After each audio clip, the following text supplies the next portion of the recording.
Hello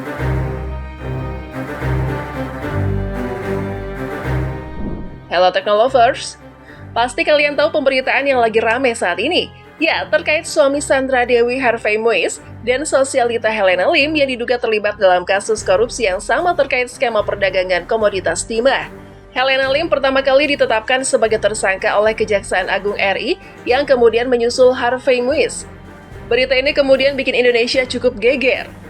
Bagaimana tidak, Harvey Muiz selama ini diketahui merupakan sosok suami ideal bagi kaum hawa loh, lantaran memperlakukan Sandra Dewi bak princess. Tapi kali ini kita nggak akan bahas itu dulu, kita akan mengulik apa sih hubungan Harvey Muiz dengan Crazy Rich Helena Lim. Kenal di mana mereka ya? Oke, simak langsung saja, simak ulasan lengkapnya berikut ini. Peran Harvey Muiz dalam kasus korupsi tata niaga komoditas timah di wilayah izin usaha pertambangan atau IUP, PT Timah Tbk tahun 2015 hingga 2022, Kejaksaan Agung menetapkan Harvey Muiz sebagai tersangka baru. Presiden Komisaris Perusahaan Batubara PT Multi Harapan Utama adalah Harvey Muiz, suami artis Sandra Dewi. Selain itu, dia dikabarkan memiliki saham dalam beberapa perusahaan batubara lainnya, seperti PT Rafinet Bangkatin, PT Sariwiguna Bina Sentosa, PT Stanindo Inti Perkasa, CV Venus Inti Perkasa, dan PT Tinindo Internusa.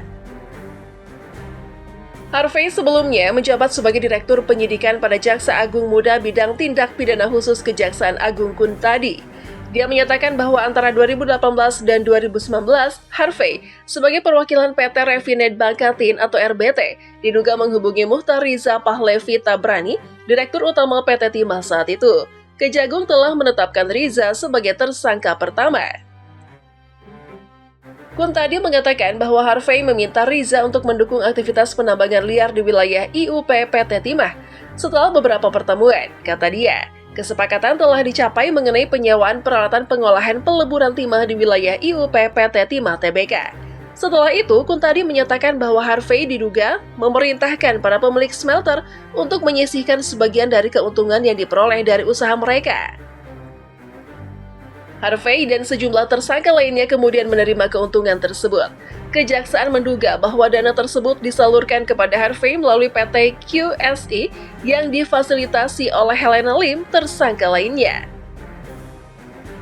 Pasal 2 ayat 1 dan pasal 3 junto pasal 18 Undang-Undang Republik tentang Pemberantasan Tindak Pidana Korupsi digunakan oleh Kejagung untuk menjerat Harvey atas perbuatannya. Selain itu, Harvey ditahan oleh Kejagung selama 20 hari pertama, dari tanggal 27 Maret hingga 15 April 2024 di Rumah Tahanan Negara Salemba Cabang Kejaksaan Agung.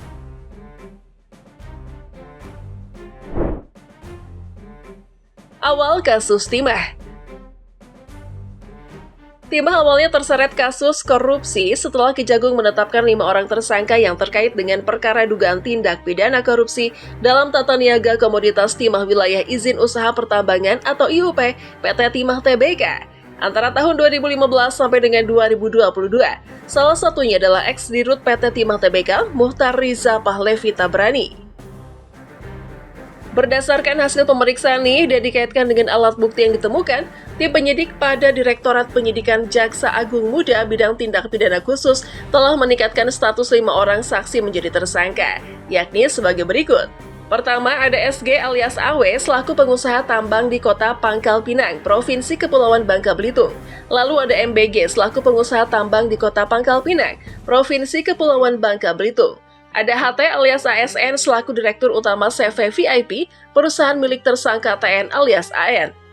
Selanjutnya MRPT alias RZ selaku Direktur Utama PT Timah Tbk tahun 2016 sampai dengan 2021. Dan terakhir adalah EE alias AML selaku Direktur Keuangan PT Timah Tbk tahun 2017 sampai dengan 2018. Pasal 2 ayat 1 dan pasal 3 junto pasal 18 Undang-Undang RI nomor 31 tahun 1999 sebagaimana diubah dan ditambah dengan Undang-Undang nomor 20 tahun 2001 junto Undang-Undang RI nomor 31 tahun 1999 tentang perubahan atas Undang-Undang RI nomor 31 tahun 1999 tentang pemberantasan tindak pidana korupsi Junto pasal 55 ayat 1 ke 1 KUHP adalah pasal yang disangkakan kepada kelima tersangka, menurut Ketut Sumedana, Kepala Pusat Penerangan Hukum.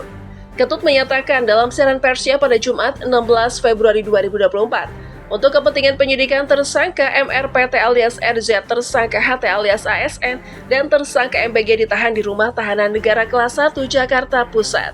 Tersangka SG ditahan di Rumah Tahanan Negara Salemba Cabang Kejaksaan Agung, dan tersangka EE alias AML di Rumah Tahanan Negara Salemba Cabang Kejaksaan Negeri Jakarta Selatan selama 20 hari ke depan.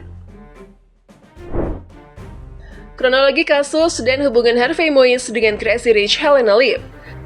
Tersangka HT alias ASN merupakan penyidikan lanjutan dari tersangka TN alias AN dan tersangka AA yang telah ditangkap sebelumnya. Selanjutnya, mengenai tersangka SG alias AW dan tersangka MBG, keduanya memiliki bisnis yang bekerja sama dengan PT Timah Tbk.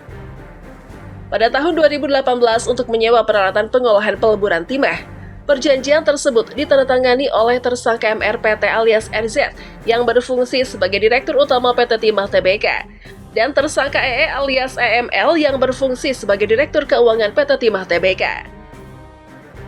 Pada saat itu tersangka SG alias AW memerintahkan tersangka MBG untuk menandatangani kontrak kerjasama dan memerintahkannya untuk mendirikan perusahaan boneka untuk menyediakan biji timah untuk mendukung pengumpulan biji timah yang tidak sah dari IUP PT Timah Tbk yang dimiliki secara total oleh tersangka MBG.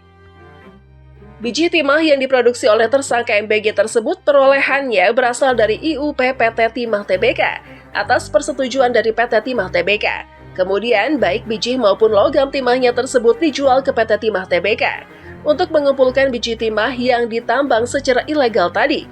Tersangka MBG atas persetujuan tersangka SG alias AW kemudian membentuk perusahaan boneka yaitu CV Bangka Jaya Abadi atau BJA dan CV Raja Wali Total Persada atau RTP.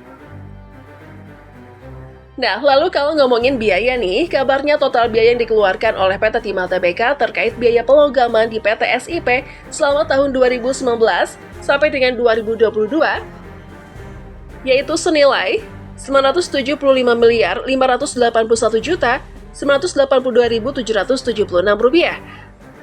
Sedangkan total pembayaran biji timah yakni senilai Rp1.079.391.448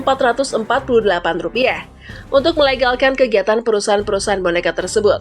PT Timah Tbk kemudian menerbitkan surat perintah kerja borongan pengangkutan sisa hasil pengolahan atau SHP mineral timah, di mana keuntungan atas transaksi pembelian biji timah tersebut dinikmati oleh tersangka MBG dan tersangka SG alias AW.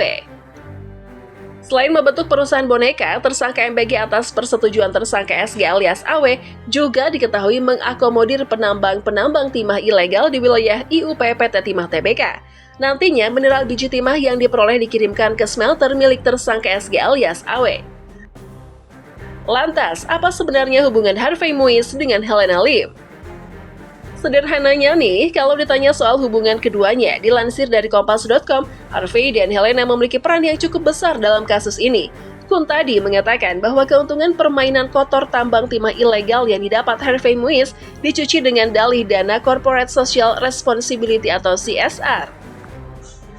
Nah, Helena Lim menjadi manajer PT QSI selaku penyalur dana CSR agar seakan-akan menyalurkan dana tersebut. Ceritanya biar nggak ketahuan gitu. Oh iya, sekedar info nih, bahwa Harvey Moise memang diketahui memiliki otoritas untuk menetapkan perusahaan penambangan mana yang dapat beroperasi di wilayah tersebut.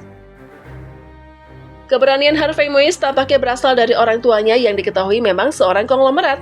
Ayah Harvey bernama Hayong Moise dan ibunya Irma Silviani. Meski begitu, ayah Harvey Moise telah meninggal sebelum pernikahannya dengan Sandra Dewi. Karena kasus korupsi ini, nama Harvey yang memiliki reputasi yang luar biasa dalam karirnya, sekarang menjadi subjek kontroversi alias hancur lebur, bahkan Sandra Dewi juga jadi sorotan.